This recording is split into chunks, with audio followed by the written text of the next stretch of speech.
Welcome back to Inspiration Generation, Inspiration for Everyone. Kembali hadir teman-teman. Kalau saya sudah di sini, itu tandanya saya akan membacakan pengumuman. Nggak mungkin dong saya main sulap.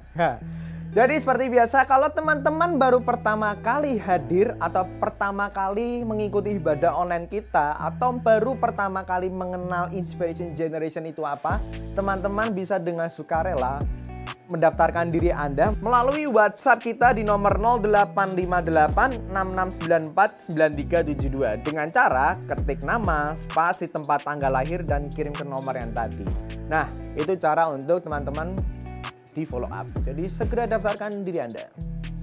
Gak ada hentinya untuk kita mengingatkan teman-teman, kita punya Meet, kita punya Velas, dan kita punya Ministry. Nah, kalau teman-teman pengen untuk tertanam lebih dalam lagi, teman-teman bisa daftarkan diri kalian di aplikasi kita, namanya MyGBT-KAO. Bisa di-download lewat Play Store ataupun di App Store. Nah, kalau misalnya teman-teman pengen aksesnya lewat website, bisa banget di gbtkosmg.org.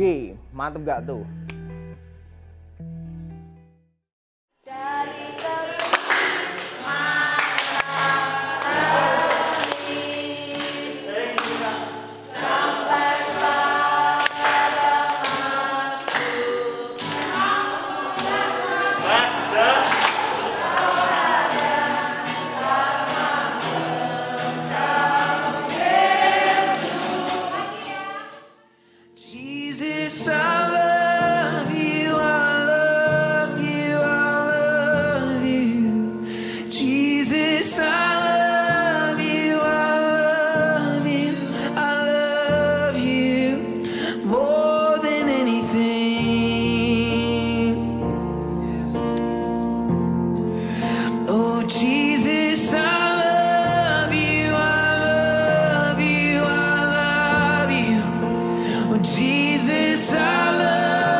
Yes, more than anything, I love you more than anything. I love you more than anything. Nah, pada bingung nggak kemarin apa sih apa? Nah, itu adalah EP dari Inspiration Worship. Jadi buat teman-teman kalau misalnya pengen dengerin EP kita atau single-single terbaru dari Inspiration Worship, bisa akses di Joox, Spotify, Revivo, pokoknya digital platform yang ada. Jika teman-teman ingin memberi persembahan, teman-teman bisa melalui link BCA kita, atau teman-teman bisa melalui GoPay maupun OVO yang ada. Jadi jika teman-teman tergerak untuk memberi, silakan melalui platform yang ada. Oke teman-teman, ini dia pengumuman kita 1 minggu ke depan. Jadi buat teman-teman kalau misalnya pengen tanya-tanya lebih lanjut informasi yang ada, bisa melalui Instagram kami. Ada di @iken.youthextends maupun iken.youngadult. Oke teman-teman, jadi akhirnya aku harus berpisah, tapi teman-teman selalu jaga kesehatan kalian, minum vitamin, dan yang paling penting adalah mematuhi protokol kesehatan yang berlaku. Mantap. Oke, mari kita berdoa. Tuhan Yesus, terima kasih Tuhan untuk hari-Nya Tuhan kami bisa berkumpul kembali ya Bapa, meskipun kami harus di rumah masing-masing, meskipun kami harus di tempat kami masing-masing ya Tuhan, tapi kami bersyukur tidak menyurutkan untuk iman kami ya Tuhan untuk datang menyembah Engkau ya Bapa. Mari Yesus, mari Roh Kudus, Engkau mengurapi kami, Engkau memberkati kami ya Tuhan. Biar ketika kami beribadah, biar ketika kami datang menghadap Engkau ya Bapa, urapan-Mu, berkat-Mu turun atas kami. Terima kasih Yesus, terima kasih Roh Kudus. Dalam nama Tuhan Yesus, haleluya, amin. Sampai jumpa teman-teman.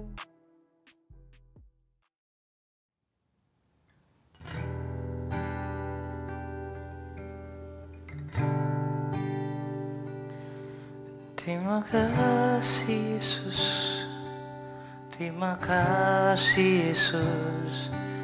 Oh, kami menyembah, meninggikan nama-Mu.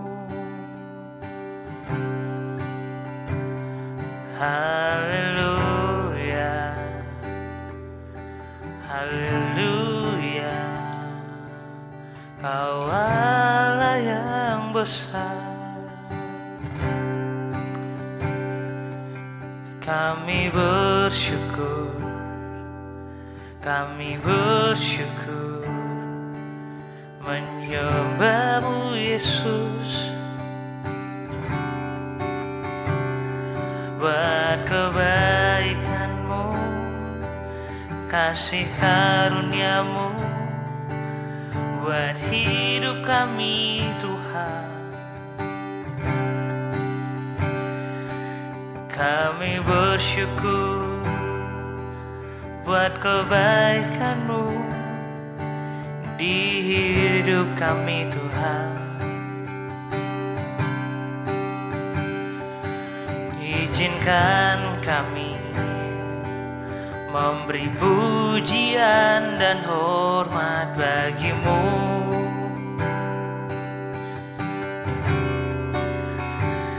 Ini hati kami mau memberikan pujian bagi-Mu. Terima kasih Yesus, terima kasih Yesus Tuhan, terima kasih Yesus Tuhan. Terima kasih Roh Kudus, terima kasih Roh Kudus, buat setiap kebaikan-Mu di hidup kami. Haleluya, haleluya, haleluya.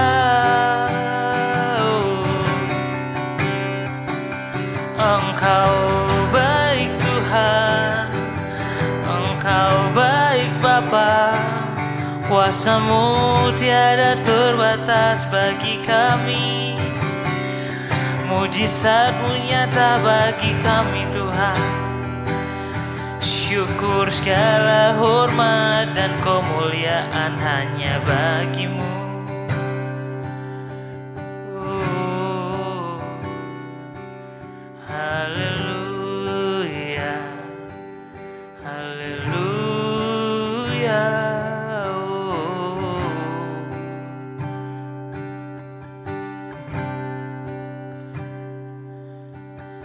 Yesus kami puja,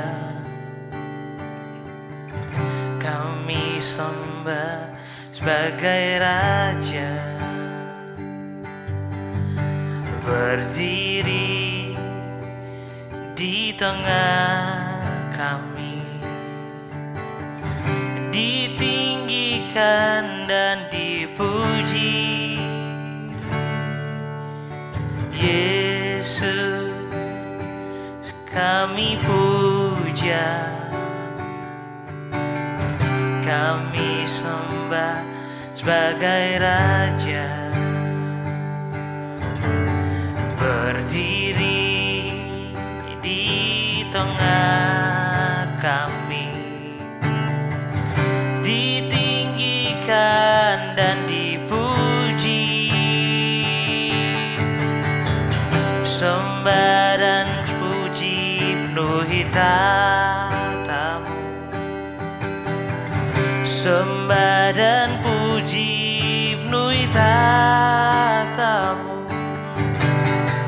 sembah dan puji penuhi tata-Mu. Yesus Tuhan adalah Raja.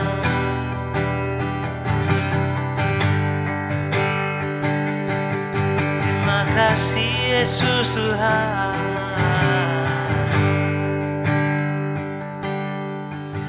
Yesus kami puja, kami sembah sebagai Raja, berdiri di tengah kami, ditinggikan dan dipuji. Oh, sembah dan puji penuhi tatamu, sembah dan puji penuhi tatamu, sembah dan puji penuhi tatamu. Yesus Tuhan adalah Raja,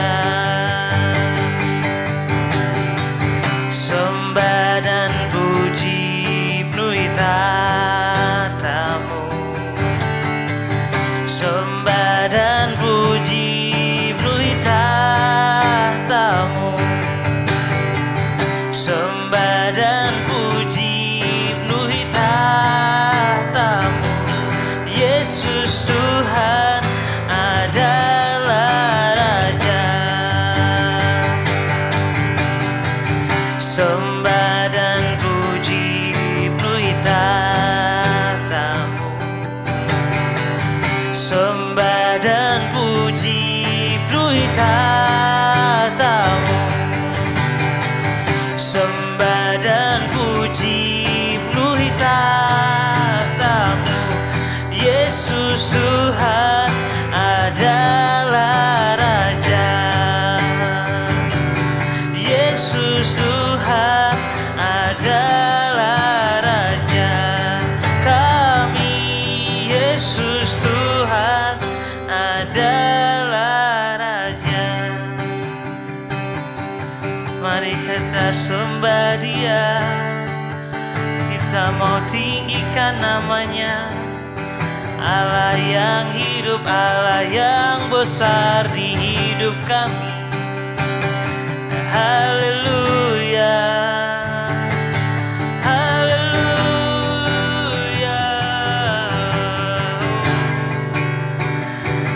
Kami menyembah-Mu Tuhan, kami menyembah-Mu Tuhan.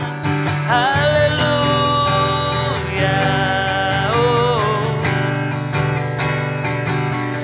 Kami menyembah-Mu Tuhan, kami menyembah-Mu Tuhan, kami menyembah-Mu Tuhan. Kami tinggikan Allah yang berkuasa, Allah yang berkuasa, Allah yang memegang hidup kami. Terima kasih Yesus, terima kasih Yesus. Oh, haleluya, haleluya. Oh, Yesus Tuhan adalah Raja kami. Yesus Tuhan adalah Raja kami. Yesus Tuhan adalah Raja kami. Yesus Tuhan adalah Raja kami. Yesus Tuhan adalah Raja kami. Yesus Tuhan adalah Raja kami. Yesus Tuhan adalah Raja kami. Yesus Tuhan adalah Raja kami. Oh, sembah dan puji penuhi tatamu, sembah dan puji penuhi tatamu, sembah dan puji penuhi tatamu. Yesus Tuhan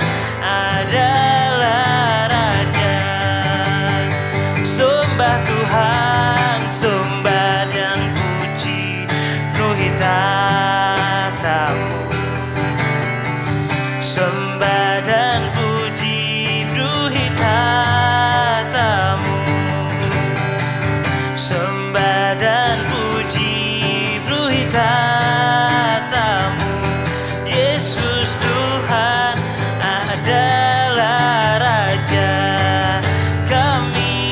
Yesus Tuhan adalah Raja. Segenap jiwaku memujimu, sungguh besar Kau Yesusku.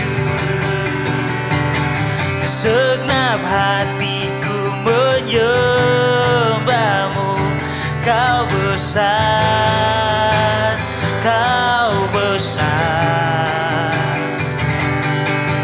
Oh, segenap jiwaku memujimu,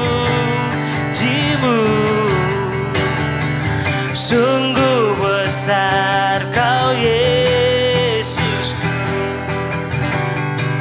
Segenap hatiku menyembahmu, Kau besar,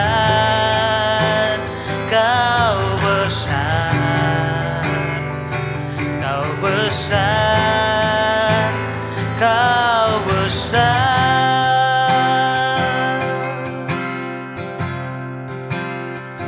Ku yakin Kau hadir di sini, ku rasakan kuasa yang tak terbatas.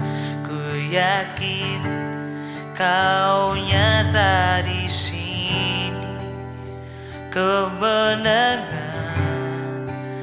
terjadi di sini, pemulihan terjadi di sini, kesembuhan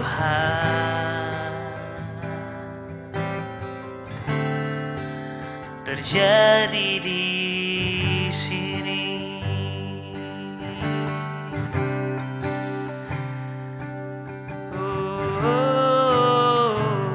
Pemulihan terjadi bagi kami, kesembuhan terjadi bagi kami, oh Tuhan.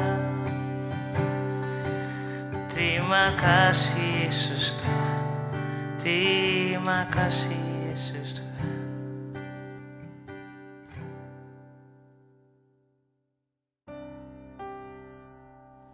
Bersyukur buat kebaikan-Mu Tuhan, kalau kami ada sampai hari ini, aku percaya ini karena kasih karunia-Mu.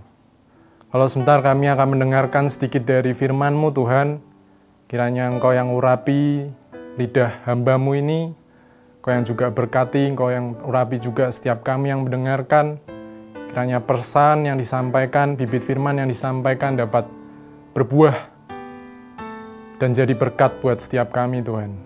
Menyerahkan semuanya dalam tangan-Mu, dalam nama Tuhan Yesus. Amin.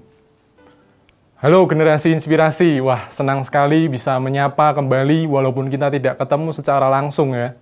Tapi aku percaya hadirat Tuhan yang secara langsung bisa menjamah setiap kita dimanapun kita berada. Nah, suatu kali di sebuah kesempatan pada saat beres-beres rumah, aku menemukan sebuah mahakarya. Waduh, ini. Mungkin kalau di layar kaca kalian terlihat lebih berantakan, tapi waktu aku menemukan ini, aku jadi kaget itu. Kok masih punya ya, ada gambar, ini kelihatannya waktu zaman SD mungkin ya. Ada sebuah gambar yang mungkin temanya waktu itu adalah rumah idaman. Tapi kalau teman-teman lihat di sini mungkin lebih serupa kayak tempat pemakaman umum. Nah, saat aku tunjukkan ke adik-adikku, ke keluargaku, mereka bertanya, gambar siapa itu gitu katanya. Karyanya siapa kok jelek banget katanya gitu. Nah, seringkali ini jadi sesuatu yang cukup relate sama kita. Ketika kita lihat sebuah karya, lihat sebuah benda, seringkali kita bertanya. Terutama kalau bendanya mutakhir, unik, keren gitu ya, tanya, itu karya siapa gitu. Misalnya kalau kita lihat sebuah lukisan itu saat berkeliling atau jalan-jalan, wah gambar siapa ini? Kalau kita lihat hasil ulangan atau apa, kok nilainya bagus banget. Ini siapa yang buat? Siapa ini yang bikin? Gitu pasti. Atau mungkin di kesempatan yang lain waktu kita berbelanja, pasti kita juga akan memilih sesuatu atau bahan atau barang yang produsennya dari produsen yang ternama. Pasti kita cari dulu produsennya dari mana. Nah, seringkali ada stereotip bahwa bahan baku atau barang yang asalnya dari barat, made in barat gitu ya, misalnya made in USA atau apa, punya kualitas yang lebih baik gitu ya. Nah, seringkali juga kita juga menemukan misalnya ada handphone atau penemuan mutakhir, pasti kita juga penasaran siapa yang menemukan ini. Misalnya kayak Apple, siapa penemunya? Steve Jobs. Terus apalagi yang paling mutakhir di tahun-tahun ini?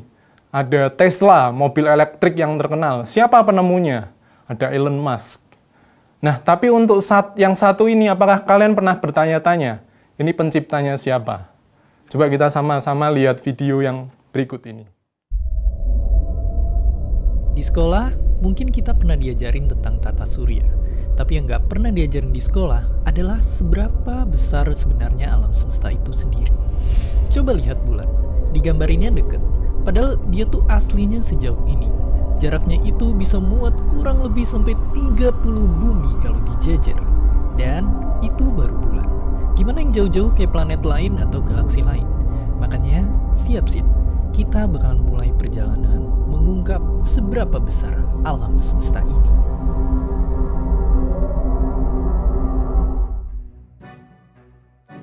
Ayo kita mulai dari diri kita sendiri, manusia.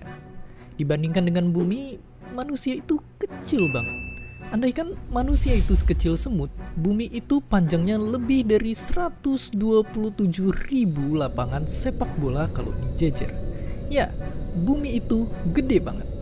Tapi tentunya belum apa-apa jika dibandingkan dengan jarak ke bulan. Kita akan butuh 3,8 juta lapangan sepak bola. Dan kalau kita naik mobil ke sana dengan kecepatan lewat jalan tol, kita baru bakal nyampe hampir setengah tahun kemudian. Lalu bagaimana dengan Mars? Banyak orang-orang hebat dan kaya merencanakan untuk pergi ke sana. Balik lagi, jika kita semut, jarak ke Mars itu akan sepanjang 2,2 miliar lapangan sepak bola. Dan kalau naik mobil bakal butuh 2,5 abad lebih buat sampai ke sana. Atau butuh rata-rata 8 generasi, atau nunggu cicit kalian punya cicit, lalu cicit dari cicit kalian itu punya anak. Barulah anak dari cicit-cicit kalian bisa sampai ke Mars dengan naik mobil. Itu baru Mars. Apa jadinya kalau kita pengen ke ujung tata surya sampai Neptunus? Kalau naik mobil, tebak kita akan butuh waktu berapa? Kita akan butuh waktu 5.000 tahun lebih, atau tak terhitung berapa generasi yang pasti itu kayak kita nyetir dari zaman piramid baru dibikin dan nyampenya baru hari ini. Apakah otak kalian udah pusing? Itu baru tata surya kita. Kencangkan sabuk kalian karena ini baru awalnya saja.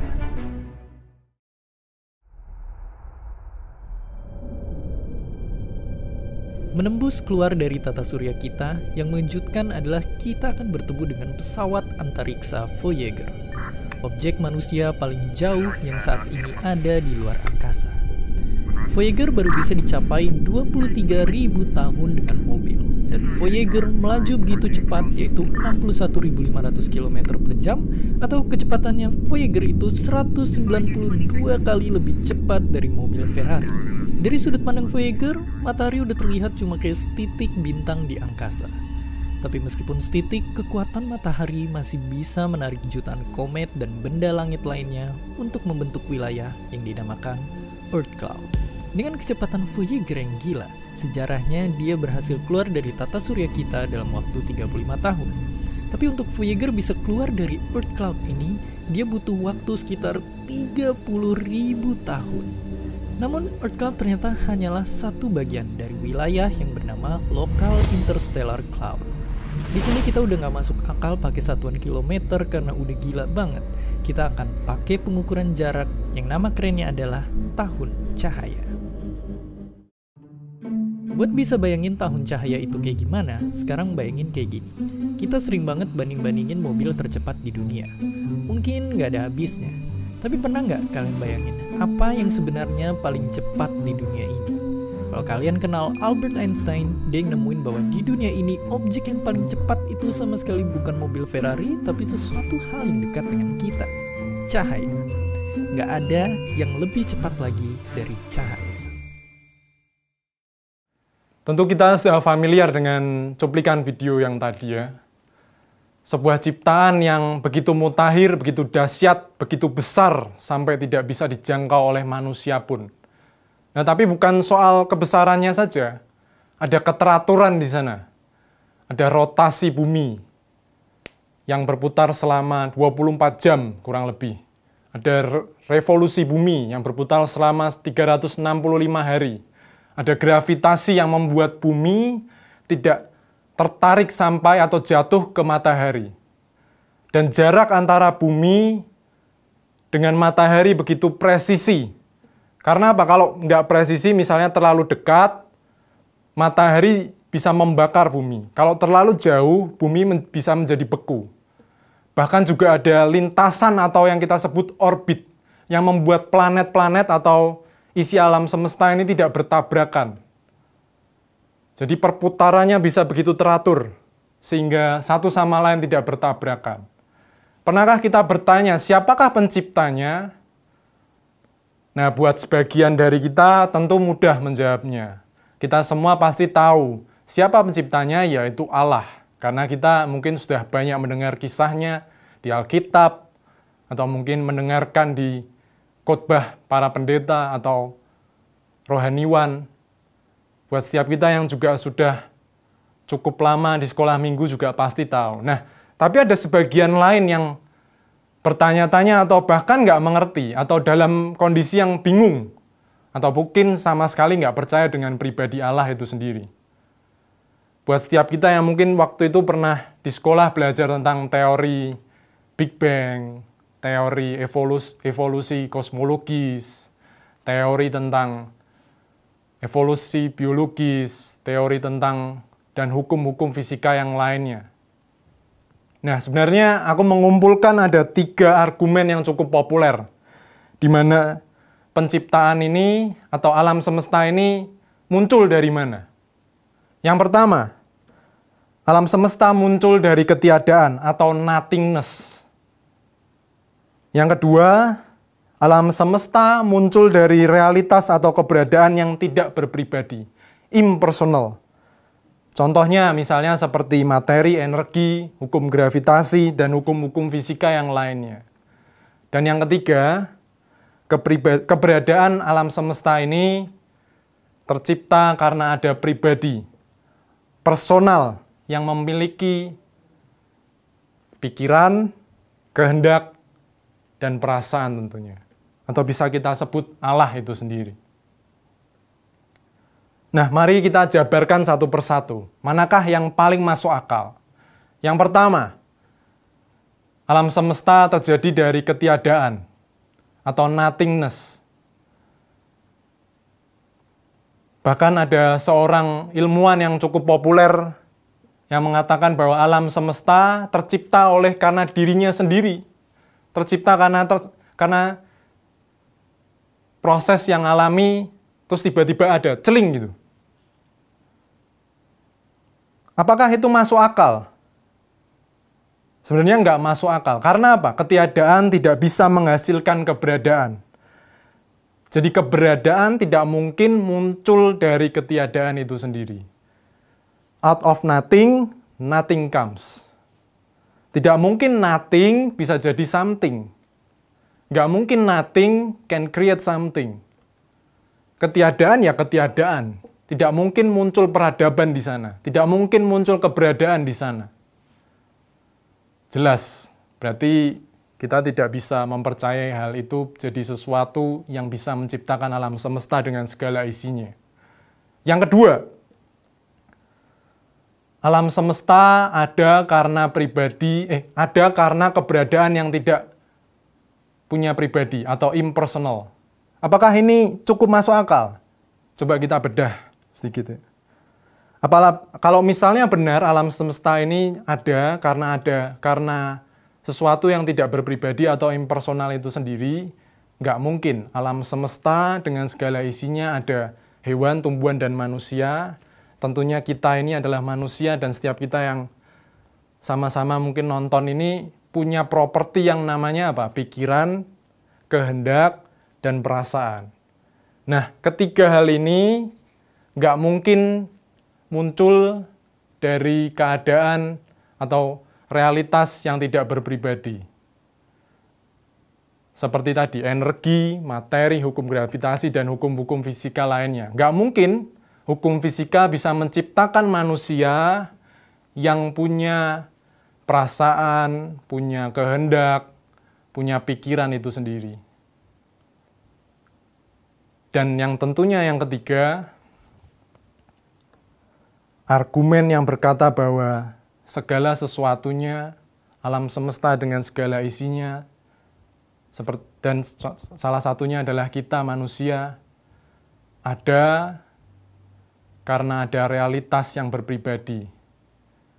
Pribadi yang punya properti, pikiran, kehendak, dan perasaan. Dialah awal dari segala sesuatunya yang kita kenal dengan atau kita sebut sebagai Allah itu sendiri. Karena dialah yang memiliki perasaan itu, perasaan, pikiran, dan kehendak. Dia yang punya properti itu. Dan menurut Kejadian 1 ayat yang 26 sampai yang 27 berkata bahwa karena Allah lah yang menciptakan manusia menurut gambar dan rupanya. Jadi sangat masuk akal bahwa segalanya, alam semesta dengan segala isinya diciptakan karena ada pribadi atau ada realitas yang berpribadi. Karena semuanya sudah diatur dengan demikian presisi, dengan demikian baiknya, sehingga dapat berjalan dengan fungsinya. Aku pernah sempat membaca sebuah artikel yang mengatakan bahwa sel manusia, menurut ilmu pengetahuan ya, komponennya itu berjumlah hampir setara dengan jumlah komponen Boeing 747, pesawat Boeing 747. Nah, coba kita pikirkan sama-sama. Apakah mungkin pesawat Boeing 747 yang komponennya nggak mungkin cuma 100? Pasti ada banyak banget komponennya. Nah, itu setara dengan sel manusia. Coba kita sama-sama pikirkan, apakah pesawat Boeing 747 bisa terjadi, bisa ada tanpa pencipta? Bisa ada tiba-tiba jadi gitu. Bisa jadi karena ada satu zat kecil berevolusi, lalu bisa jadi pesawat yang besar, bisa terbang membawa penumpang sampai tujuannya. Tentu kita akan berpikir, nah, pasti akan sangat masuk akal bahwa pesawat itu punya pencipta atau punya pembuat atau ada desainernya. Nah, sama halnya dengan kita. Kita ini pasti ada karena diciptakan oleh pribadi atau desainer yang luar biasa cerdas. Desainer yang luar biasa segalanya yang nggak bisa kita pikirkan atau melampaui dari segala pikiran kita. Untuk memperkuat dasar itu tadi, mari kita buka di Alkitab kita masing-masing. Mari kita buka di Kejadian 1 ayat yang ke-1. Pada mulanya Allah menciptakan langit dan bumi. Langit dan bumi di sini berkata tentang alam semesta itu sendiri. Dan di Nats yang lain, kitab yang lain berkata, di Yohanes 1 ayat yang 1 sampai yang ketiga, pada mulanya adalah firman. Firman itu bersama-sama dengan Allah, dan firman itu adalah Allah. Ia pada mulanya bersama-sama dengan Allah, dan segala sesuatu dijadikan oleh Dia, dan tanpa Dia tidak ada sesuatu pun yang telah jadi dari segala yang telah dijadikan. Firman di sini berkata tentang pribadi Tuhan Yesus itu sendiri. Nah, yang paling menarik adalah kekristenan itu setelah melangkah jauh, begitu jauh dari para ilmu atau para ilmuwan yang ada. Karena apa? Kekristenan telah berbicara tentang bukan sekedar Sang Pencipta, tapi Sang Pencipta ini turun ke bumi jadi sama seperti kita, tapi Dia tidak berdosa. Dan ada sebuah quote yang dikatakan oleh Robert Jastrow, seorang ilmuwan yang berkata, yang akan saya bacakan terjemahannya saja. Bagi ilmuwan yang telah menghidupi keyakinannya pada kekuatan nalar, ceritanya berakhir seperti mimpi buruk. Dia telah mendaki gunung ketidaktahuan, dia akan menaklukkan puncak tertinggi. Saat dia menarik dirinya ke atas batu terakhir, dia disambut oleh sekelompok teolog yang telah duduk di sana selama berabad-abad. Nah, jadi para teolog atau orang percaya telah lebih dahulu tahu bahwa segalanya diciptakan dengan sebuah awal atau ada permulaan. Dan yang menciptakan adalah seorang pribadi atau pribadi yang memiliki kehendak, perasaan, dan pikiran tentunya. Dan seperti yang tadi aku sudah katakan, Sang Firman atau Sang Pencipta itu sendiri telah turun ke dunia, hidup bersama-sama dengan kita. Seperti yang dikatakan di Yohanes 1 ayat yang ke-14, Firman itu telah menjadi manusia dan diam di antara kita. Dan kita telah melihat kemuliaannya, yaitu kemuliaan yang diberikan kepadanya sebagai anak tunggal Bapa penuh kasih karunia dan kebenaran. Dan gak cuman ada bersama-sama dengan kita, tapi dia juga melayani kita, mati di kayu salib untuk menebus dosa kita. Dan gak cuman mati di kayu salib dan menebus dosa kita, dia membuktikan bahwa dia adalah the truly God, Allah yang sejati. Dia bangkit di hari yang ketiga, mengalahkan maut. Dan dari sini kita belajar bahwa Dialah Sang Pencipta, Dia yang memberikan segalanya kepada kita, Dia yang menyediakan segalanya kepada kita.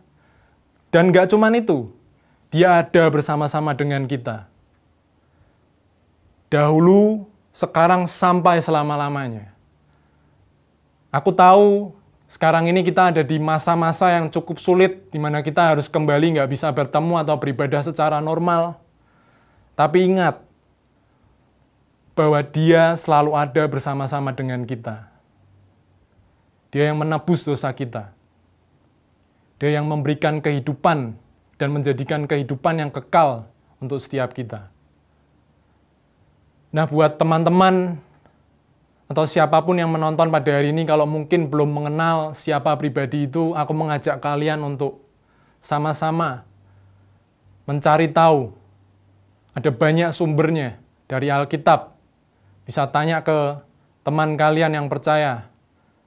Bisa bertanya langsung ke IG kita atau medsos kita. Siapakah dia?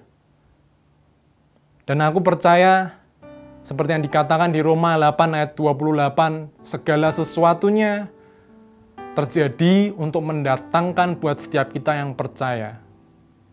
Mari kita percaya, mari kita kenali hatinya, mari kita ikuti Dia selalu dan terus berharap kepadanya. Mari sama-sama kita berdoa, bersyukur buat kasih karunia-Mu Tuhan, kalau kami boleh mendengar sedikit dari firman-Mu. Tuhan, aku mengundang Engkau hadir dalam hati kami. Berbicaralah Tuhan secara personal buat setiap kami Tuhan. Nyatakanlah kuasa-Mu buat setiap kami.